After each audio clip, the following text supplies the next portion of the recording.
नमस्कार। डीडी राजस्थान के कार्यक्रम कानून की बात में आप सबका बहुत बहुत स्वागत है। दर्शकों, यूँ तो हम सभी कोर्ट कचहरी के नाम से घबराते हैं, क्योंकि हम सभी जानते हैं कि एक बार इंसान अगर मुकदमों में फंस जाए तो उसकी सदियां बीत जाती हैं न्याय के इंतजार में। क्या आप जानते हैं इसका एक वैकल्पिक भी है, जिसके बारे में जानकारी देने के लिए आज हम स्टूडियो में मौजूद हुए हैं। क्या है ये वैकल्पिक व्यवस्था? जी हाँ, हमारे आज के कार्यक्रम में हम न्याय, शीघ्र एवं सुलभ न्याय की बात करने के लिए एकत्रित हुए हैं। तो दर्शकों, इसकी जानकारी देने के लिए स्टूडियो में मौजूद हैं हमारे आज के विशेषज्ञ। आइए लेते हैं सबसे पहले इनका परिचय। श्री यूसी बारूपाल साहब। यूसी बारूपाल साहब, आपका हमारे आज के कार्यक्रम में पधारने के लिए बहुत बहुत धन्यवाद। नमस्कार। तो दर्शकों, कार्यक्रम को आगे बढ़ाते हैं और लेते हैं हमारे आज के कार्यक्रम का सबसे पहला सवाल श्री यूसी बारूपाल साहब से। जज साहब, मैं आपसे जानना चाहती हूँ कि शीघ्र एवं सुलभ न्याय आखिर है क्या? अगर इसकी पृष्ठभूमि और इसकी अवधारणा को अगर हम समझना चाहें तो एक आम आदमी की भाषा में हम इसे कैसे समझ सकते हैं? इसकी विस्तृत जानकारी हमारे दर्शकों को आप प्रदान कीजिए। न्याय की अवधारणा प्राचीन समय से चली आ रही है। कोई भी शासन व्यवस्था हो, न्याय सबको सर्वप्रिय होता है, न्याय सर्वशक्तिशाली है। लेकिन धीरे धीरे सभ्यता और समाज के विकास के साथ न्याय की अवधारणा में धीरे धीरे बदलाव आता गया। बात करें अब भारतीय संविधान की, तो भारतीय संविधान की प्रस्तावना को अगर हम देखें तो न्याय शब्द को प्रमुख स्थान दिया गया है। और भारतीय संविधान को अंगीकार करते समय ये न्याय की अवधारणा उसमें की गई कि आर्थिक, सामाजिक और राजनीतिक न्याय सबको समानता के आधार पर दिया जाएगा। तो पूरे संविधान को परिप्रेक्ष्य में देखें तो प्रस्तावना से लेकर संविधान के परिप्रेक्ष्य में सारी कार्रवाई, किसी भी फोरम पे आप जाइए, सब जगह न्याय मिलेगा आपको। चाहे आप पार्लियामेंट व्यवस्थापिका कानून बनाती है तो वहाँ भी सुप्रीम कोर्ट का चेक है कि कानून सही परिप्रेक्ष्य में बनना चाहिए। क्योंकि भारत के संविधान को एक लोक कल्याणकारी संविधान कहा गया है और लोक कल्याणकारी संविधान में कोई भी विंग हो, चाहे कार्यपालिका हो, चाहे न्यायपालिका हो, चाहे और कोई भी डिपार्टमेंट हो, सब के अंदर न्याय को प्राथमिकता दी गई। जी, लेकिन फिर भी हम बात करते हैं जज साहब कि शीघ्र एवं सुलभ न्याय, तो ये इसमें कब और कहाँ से हम देख पाते हैं? न्याय की परिकल्पना की गई है संविधान में। व्यवस्थापिका कानून बनाती है, कार्यपालिका उसका निष्पादन करती है और न्यायपालिका उसके ऊपर विवेचना और उन कानूनों को पालन करवाती है। तो मैं इस संदर्भ में आपको एक बात बताना चाहूँगा कि 1976 में सरदार स्वर्ण सिंह कमेटी संविधान में संशोधन के लिए बैठी थी। उन्होंने अपनी सिफारिशें की थी। उन सिफारिशों के आधार पर भारतीय संविधान में आर्टिकल 39A जोड़ा गया। ये पहले नहीं था। तो उसके अंदर किसी भी व्यक्ति को, किसी भी नागरिक को न्याय किसी असमानता के आधार पर नहीं रोका जा सकता। वो कमज़ोर है, दिव्यांग है, महिला है, पीड़ित है, गरीब है, इस आधार पर उसको न्याय से वंचित नहीं किया जा सकता।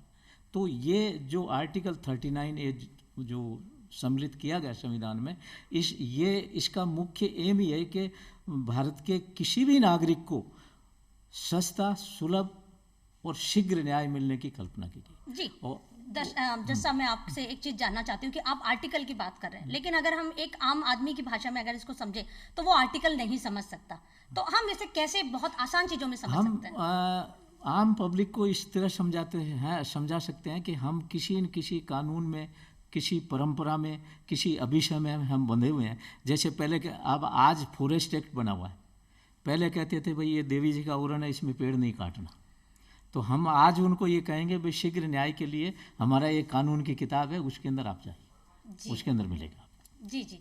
अच्छा, एक चीज़ बताइए, एक कोई व्यक्ति है जिसके साथ कोई समस्या है, उसका कोई मुकदमा है जो सालों सदियों से कोर्ट कचहरी में चल रहा है, उस व्यक्ति को इसकी जानकारी कैसे प्राप्त हो कि उसको शीघ्र और सुलभ न्याय नाम की एक वैकल्पिक जो व्यवस्था है उसका लाभ मिल सकता है? कैसे वो इस प्रक्रिया में शामिल हो और सबसे पहले इसकी जानकारी कहाँ से लें? इसके लिए मैं आपको ये बताऊंगा कि 1987 में भारतीय संसद ने विधिक सेवा प्राधिकरण अधिनियम पारित किया, और वो जो पारित किया वो आर्टिकल 39A के संदर्भ में पारित किया। और उस एक्ट के अंदर 3 विंग है। एक तो है लीगल एड, जो गरीब व्यक्ति हैं वो मुकदमा नहीं लड़ सकते तो उनको विधिक सहायता दी जाती है, वकील प्रोवाइड किया जाता है, वकील और मुकदमे का खर्चा सरकार वहन करती है। दूसरा आयाम है लोक अदालत। लोक अदालत का अपना एक अलग क्षेत्राधिकार है, लेकिन हम आएंगे कि उसको कहाँ से पता लगे। तो तीसरे आयाम है उस अधिनियम के अंदर के विधिक जागरूकता, और उस जागरूकता के लिए राष्ट्रीय स्तर से लगा करके तहसील स्तर तक अलग अलग विंग बने हुए हैं, और उच्च न्यायालय से लगा करके तालुका तक बने हुए हैं। और उनमें आपको कहाँ से प्राप्त करें ये मैं आपको विशेष तौर से बताना चाहूँगा कि ग्राम पंचायत के अंदर इसकी पूरी जानकारी लिखी हुई रहती है, बोर्ड लगा हुआ है, थाने में लगा हुआ है, आपके शिक्षा विभाग के कार्यालयों में लगे हुए हैं, महाविद्यालयों में लगे हुए हैं, आपके यूनिवर्सिटीज़ में लगे हुए हैं, आपके थानों पे लगे हुए हैं, आपके बस स्टैंड, रेलवे स्टेशन, सचिवालय और सारे जो भी पब्लिक प्लेस है उन सब पे जानकारी दी गई, और उसमें सारा संपर्क सूत्र बताया गया। और इसके ऊपर समय समय पे weekly, monthly, yearly, half yearly इसके ऊपर लिटरेचर भी प्रकाशित करके गाँव के अंदर बांटा जाता है। तो उसके अंदर वो देख सकता है कि मेरे को कहाँ अप्रोच करना है, और वो वहाँ जाएगा तो उस विधिक सेवा प्राधिकरण में उसको सारी जानकारी वहाँ व्यक्ति और अधिकारी बैठे रहते हैं, वो सारी देते हैं। जी, तो आप ये कहना चाहते हैं कि इसकी सभी सार्वजनिक स्थानों पर चस्पा किया हुआ है, इसकी जानकारी सबको आसानी से मुहैया होती है, और टाइम टाइम से इसका गांव में पैम्पलेट्स के माध्यम से भी वितरण किया जाता है कि इसके कब इस तरह की सुविधाओं का लाभ लिया जा सकता है।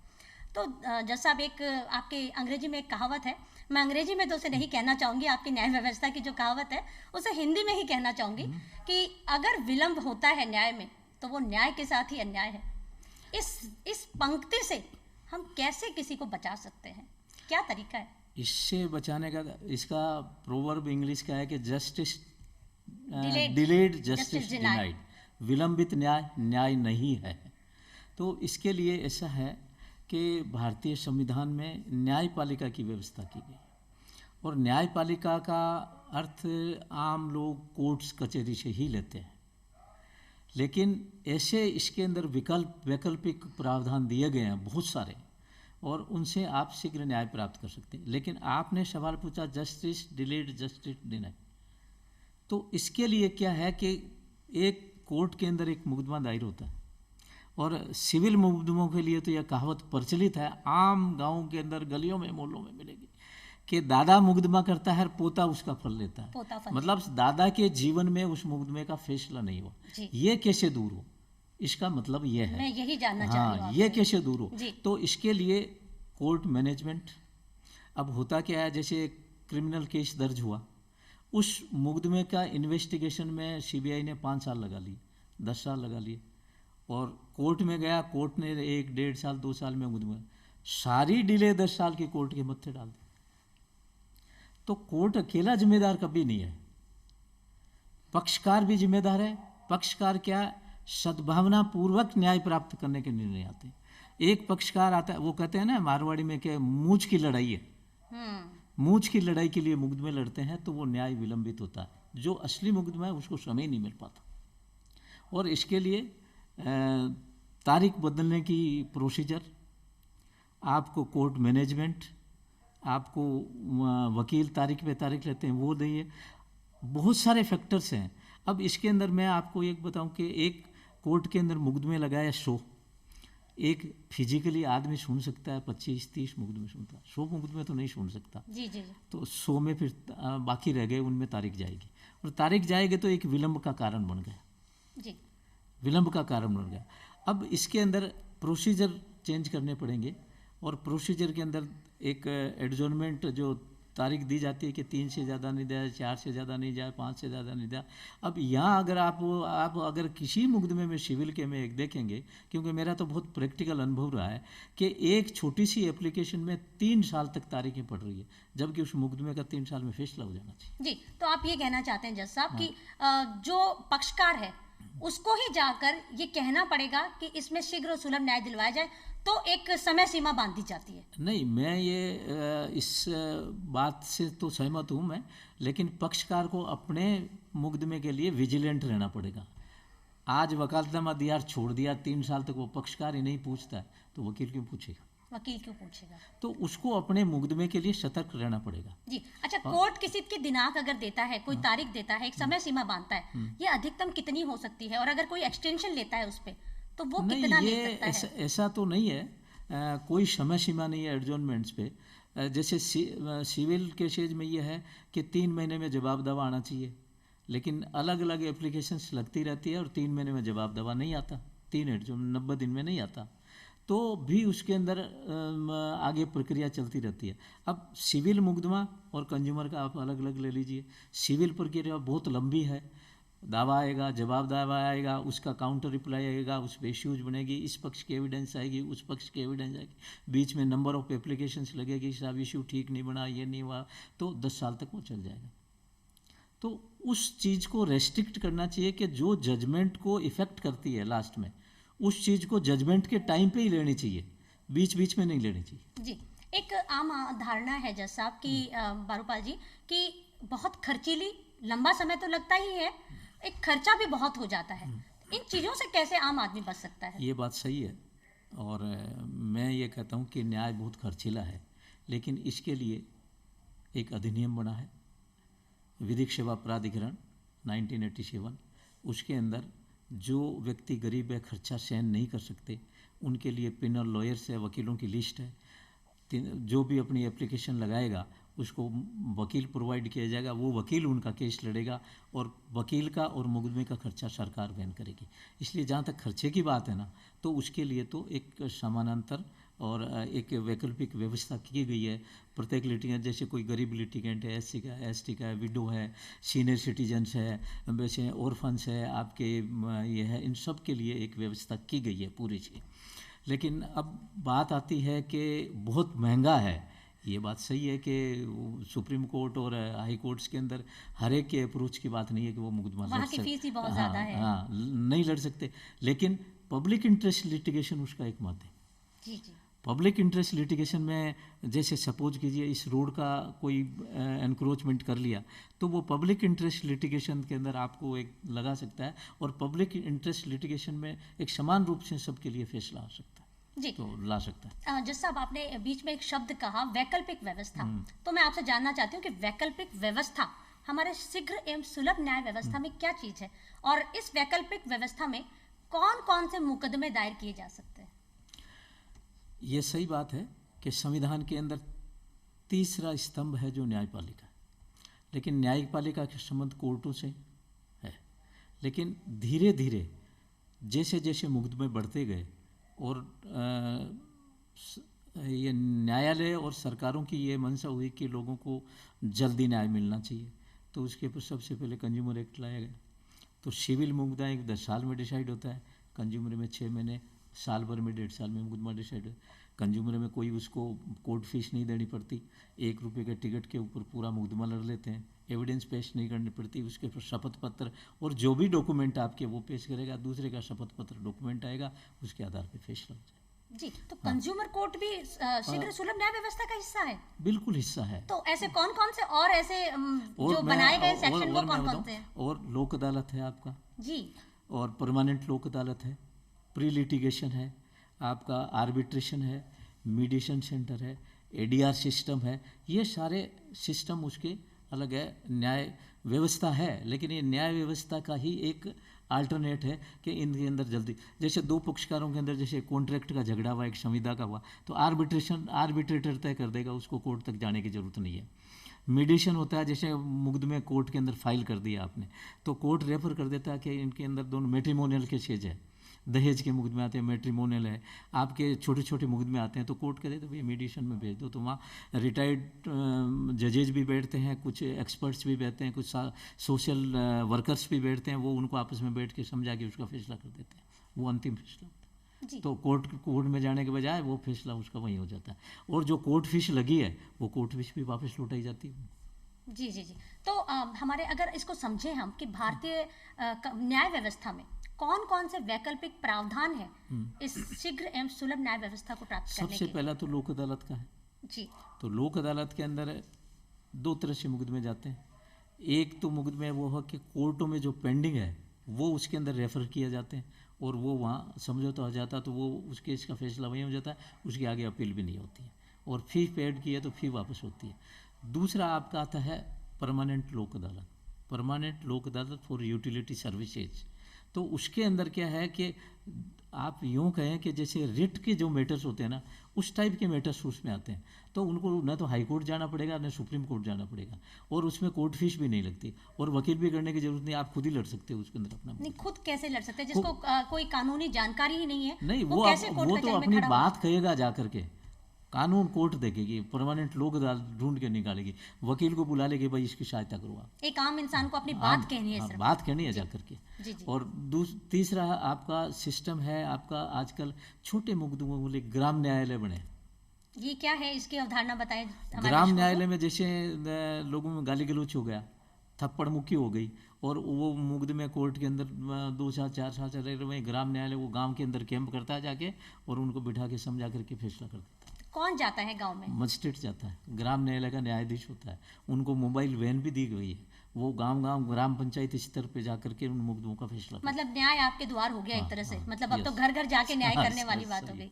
जी आज क्योंकि हम जैसे अब ये एक नई चीज़ आपने अभी बताई कि अब मजिस्ट्रेट जो वहाँ घर तक जा रहे हैं, एक नई टेक्नोलॉजी का भी बहुत यूज़ किया जाता है आजकल मुकदमों की सुनवाई में। कहाँ तक हम इसको सही पाते हैं और कितना योगदान दिया जा रहा है इस नई टेक्नोलॉजी का शीघ्र एवं सुलभ न्याय व्यवस्था में? जहाँ तक शीघ्र और सुलभ न्याय व्यवस्था का प्रश्न है, उसके अंदर टेक्नोलॉजी अपना महत्वपूर्ण भूमिका निभा सकती है।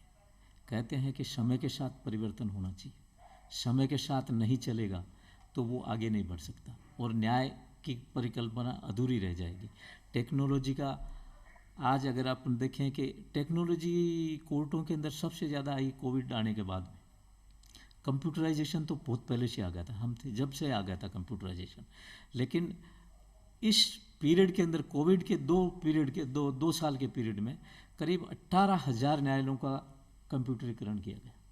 न्यायालयों का किस तरह से? सारा कंप्यूटराइज सिस्टम कर दिया, आप घर बैठे बैठे मुकदमे की लड़ाई करो, वर्चुअल सुनवाई। तो 76 लाख मुकदमों का फैसला इस वर्चुअल सुनवाई से हुआ कि आपको न कोर्ट में जाना है न करना। अब इसके अंदर दूसरा आपको और मैं बताऊंगा कि आपको दावा पेश करने के लिए या फाइल करने के लिए पहले कोर्ट में जाना पड़ता था, आजकल ई फाइलिंग सिस्टम आ गया, आप घर बैठे बैठे अपनी रिट फाइल कर सकते हो, दावा फाइल कर सकते हो, और ई कोर्ट्स हो गए आपके। अब जैसे पहले सम्मन और वारंट की और किस सब की तामील कराने के लिए नोटिस के लिए 3-3 पेशियाँ पड़ रही है, 4-4, आज सीधा सा है, आप ईमेल, आपकी आधार आईडी और आपका व्हाट्सअप नंबर सबसे पहले लेते हैं, फ़ोटो पहले लेते हैं उसके ऊपर, और उसके साथ आपका नोटिस आपको ईमेल कर देंगे, व्हाट्सएप पे डाल देंगे। आपने उसको देख लिया, उससे पता लग जाता है कि आपने यू हैव सीन इट, एक लाइन सी आ जाती है। जी। लेकिन लाइन कुछ छुपा भी लेते हैं तो भी वहाँ उनको पता लग जाता है कि ही हैज़ सीन इट। जी। तो उससे ये हो गया कि कितना समय बच गया, कितनी लेबर बच गई। पहले आदमी जाता था नोटिस लेकर के। तो ये टेक्नोलॉजी का ही प्रभाव है कि न्याय के अंदर प्रगति आई है और कुशलता आई है और शीघ्रता आई। जी, जैसा एक चीज़ आपने कही कि सारी चीज़ें आजकल ऑनलाइन हो गई हैं, आप अपना मुकदमा भी ऑनलाइन दायर कर सकते हैं, उसकी सुनवाई भी। कितना फ़र्क पाते हैं आप इस चीज़ में? क्या एक जज जहां सामने अपने सामने किसी को देखकर उसकी स्थिति समझकर जो न्याय देते थे, वो ऑनलाइन में उतना ही कारगर सिद्ध हो रहा है? नहीं, वो बात तो नहीं है, थोड़ा फ़र्क है इसके अंदर, फ़र्क है। इसमें सच्चाई कितनी आती है, फिर कितना प्रतिशत हम इसको मान सकते हैं कि ये सही रही टेक्नोलॉजी? जो टेक्निकलिटीज होती है, जो आर्ग्यूमेंट्स होते हैं, that can be appreciated online, है ना। छोटे मुकदमे इसमें लिए जा सकते हैं। लेकिन अब जैसे एक भारतीय साक्ष्य अधिनियम में प्रोविज़न है, कहते हैं कि इंसान झूठ बोलता है, बोल सकता है, बोलते भी हैं, लेकिन व्यक्ति के हाव भाव और परिस्थितियां झूठ नहीं बोलती जी। तो एक प्रोविज़न है उसमें, जब भी जो भी व्यक्ति कोर्ट के अंदर आगे आता है उसके स्टेटमेंट रिकॉर्ड किए जाते हैं, तो उसका डिमिन्योर नोट किया जाता है कोई रोने लग जाता है, कोई हंसता है, कोई कुछ करता है, ये करता है। तो उससे उसके मुकदमे की पर्सनैलिटी के ऊपर पता लगता है कि ये आदमी किस साइड का है। जी। तो अगर हमने मुकदमों की बात समझी, हमने जो आजकल टेक्नोलॉजी है वो भी समझा, मैं एक बार फिर से हमारे उसी पुराने विषय पे आना चाहूँगी, जैसा कि कानून के अगर प्रावधान समझे, हमने भारतीय न्याय व्यवस्था का समझा, अगर भारतीय कानून की अगर हम बात करते हैं तो इसमें कौन कौन से ऐसे प्रावधान हैं, वैकल्पिक प्रावधान हैं, जिनको हमें शीघ्र एवं सुलभ न्याय व्यवस्था के अंतर्गत देखना चाहिए? देखो, न्यायपालिका की व्यवस्था संविधान में की गई है, और संविधान में जो कोर्ट्स का जो सिस्टम किया गया है, और धीरे धीरे आते आते मुकदमों की संख्या बढ़ने के बाद में कुछ समय ऐसा आया कि ये महसूस किया जाने लगा कि न्याय सुलभ और शीघ्र होने के लिए आपको कई फॉर्म्स चुनने पड़ेंगे। जैसे सर्विस ट्रिब्यूनल बन गया, उसका कानून अलग बना, वो संविधान के तहत ही बनते हैं सारे कानून। जैसे विधिक सेवा प्राधिकरण एक्ट बन गया, मोटर एक्सीडेंट क्लेम का बन गया, आपका उपभोक्ता संरक्षण का बन गया, एडीआर का बन गया, आपका मीडिएशन का बन गया। तो ये सारे संविधान के तहत ही सबॉर्डिनेट लेजिस्लेशन के अंदर आकर के ये कानून बनते हैं। और उन कानूनों के तहत जैसे लेबर कोर्ट बन गई, आपकी महिलाओं उत्पीड़न के अलग से कोर्टें बन गई, आप उपभोक्ता की अलग से बन गई, आपके नशीली पदार्थों के एनडीपीएस की अलग बन गई आपकी। तो इससे ये हुआ कि ये सारी व्यवस्थाएं धीरे धीरे शीघ्र और सुलभ न्याय की तरफ ही कदम बढ़ाती। जी। कानूनी जागरूकता अगर हम समझें और कानूनी सहायता, इन दोनों का कितना योगदान है शीघ्र एवं सुलभ न्याय में? जहाँ तक छोटे मुकदमे हैं, जो जिनकी एक तरह से भीड़ लगी रहती है कोर्टों में, उन मुकदमों के निस्तारण में बहुत फ़ायदा हुआ इनसे। एक तो क्या है कि जागरूकता अभियान चला है, उसके अंदर देखो लिटरेचर भी छापते हैं, स्कूल कॉलेज ग्राम पंचायत में कैंप्स भी लगाते हैं कि भाई आपके अधिकार है, आप इस जगह जा कर के अपनी बात कर सकते हैं, आपका मुकदमे का निस्तारण हो सकता है। तो जागरूकता से लोगों के अंदर ये तो आया कि हम कहाँ जाएं कि हमें न्याय मिल सकता है।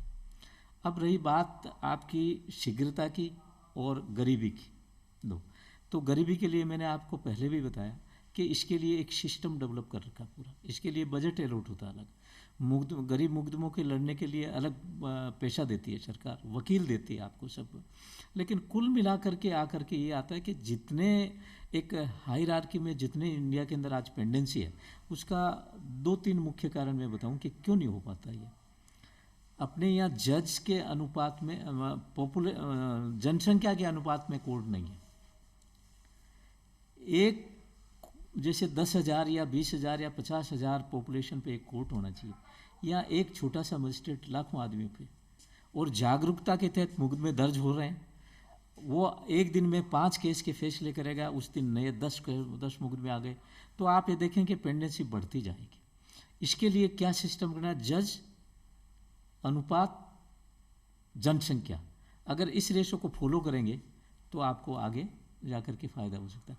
अब प्रश्न आता है कि संसाधन कहाँ से आए। आज जयपुर के अंदर 200 कोर्ट है और जयपुर की जनसंख्या के अनुसार चाहिए 500 कोर्ट, तो 300 कोर्ट नए खोलेंगे तो 300 कोर्ट का इंफ्रास्ट्रक्चर और फाइनेंशियल पोजीशन कैसे आएगी, वो भी एक देखनी पड़ेगी। एक सिस्टमेटिक ढंग से ही आप कर सकते हो, एकदम से कह दो कि साहब हम तो 300 कोर्ट खोलेंगे तो नहीं हो सकती वो बात। मतलब हर चीज सिस्टमेटिक तरीके हर से चीज का एक सिस्टम होगा, तभी आ सकता है। जज साहब, मैं ना आज के इस कार्यक्रम को अगर बहुत आसान शब्दों में आपके एक संदेश के रूप में अगर मैं जानना चाहूँ तो बहुत संक्षिप्त से आपका संदेश देखना चाहूँगी।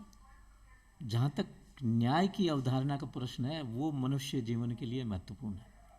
और संदेश की बात है तो मैं ये कहता हूँ कि प्रस्तावना में कहा कि हम भारत के लोग, तो हम भारत के लोग, हम भारत की जनता सारे एक दृढ़ संकल्प के साथ इस न्याय व्यवस्था के अंदर अपना एक अमूल्य योगदान दें, तो इस शीघ्र और सुलभ न्याय को आगे बढ़ाया जा सकता है। जी, शीघ्र और सुलभ न्याय को आगे बढ़ाने के लिए भी, लेकिन फिर भी अगर आप दर्शकों को ये बताना चाहें कि कौन से ऐसे तरीके हैं जिसके माध्यम से, आपके संदेश के माध्यम से ही, जिससे उनको शीघ्र और सुलभ न्याय मिल सके, ये आपके संदेश में जानना चाहती हूँ।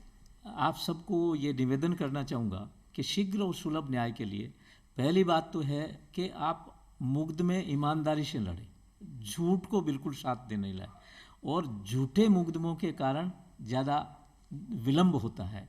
और आप एक कहते हैं ना, सद्भावनापूर्ण कोर्ट हो चाहे सरकार हो, किसी के पास अपना पक्ष सद्भावनापूर्ण रखें और कानूनी पक्ष रखें, तो आपको सहायता मिल सकती जी, मतलब झूठ में हम ना पड़े, हम सद्भावना रखें, और अगर हम लोग सच में न्याय के अगर हम लोगों को ज़रूरत है तो ही हम कोर्ट कचहरी तक जाएं।